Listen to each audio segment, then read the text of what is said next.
Okay, owner Honda HR-V model baru. Okay, mesti mau tengok video ni sampai habis.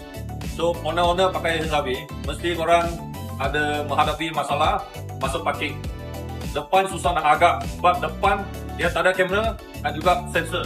Dua-dua pun tak ada. So, bila parking depan memang susah. So, apa boleh buat? Okay, kita boleh buat tambah sensor depan dan juga kamera. So nanti siap, saya tunjuk macam mana hasil dia. Okey, kita pasang 4 sensor dekat bumper depan. Ni 1, 2, 3, 4. Dan juga kamera depan. Okay, lepas pasang sensor depan, mari kita tengok dia punya result. Okey, masa reverse sama juga, tapi dia ada sensor depan.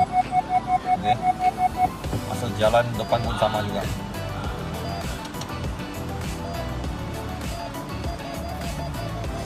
Jadi kita tengok kamera depan pula. Masa kita jalan, dia akan tunjuk depan. Lepas tu dia akan padam sendiri, automatic. Okay. Ataupun kita bagi high beam 2 kali, kamera akan on juga. Okey, owner pakai kereta Honda. Kalau ada minat nak upgrade sistem macam ini, boleh kontak kita, Drex.